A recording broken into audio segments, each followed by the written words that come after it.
Hello guys, magandang gabi po sa atin lahat. May bago po akong update tungkol doon sa isang pulis at saka sa isang anak. Biruin mo, isa kang ama, tapos ganyan ang ginawa mo. Panoorin nyo to guys. Kung sa tutuloy kanina, monitor niya. Ano yung pwedeng senaryo na kunyari na wala siyang mapalabas. Ito. Pamilya tayo ay nandito sa Campo Caringal.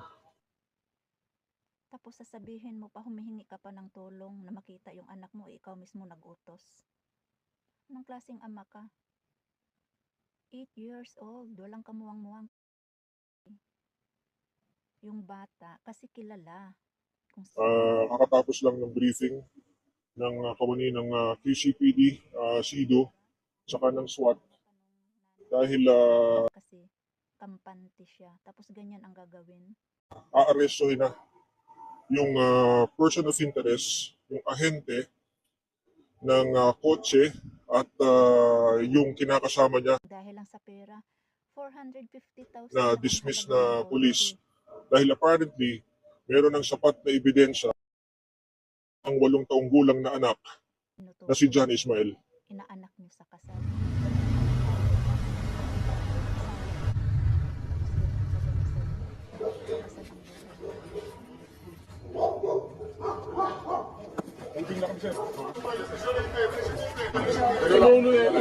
May karapatan ka manahimik ha, Dara. Pinakamasakit po ito sa sariling asawa at ama ang kumitil sa buhay. Sino daw? Sino QCPD ha? May karapatan ka manahimik.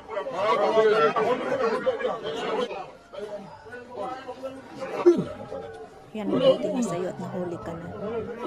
Wala akong alam sa sasakyan, sir. Sagot ka. Opo, sir. Ikaw ay may karapatang manahimik. Ikaw ay inuuli namin sa salang pagpatay.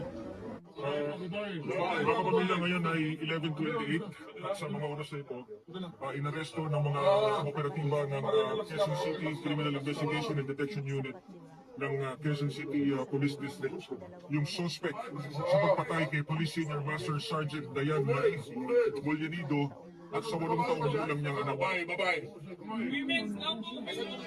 Sir, pinasano kayo ng Miranda rights. Ano masasabi niyo dun sa allegation sa inyo, sir? Kayo daw ay inaaresto sa salang pagpatay kay Dayan Marie. Ano, sir? Wala akong alam dyan, sir. Wala ko kayong alam, sir. Pero noong January 16 ho, nagpunta ho dito si Dayan. Abogado ko na lang po kausapin niyo. Abogado niyo na lang, sir. Wala po kasalanan ng asawa ko, pero ako po ang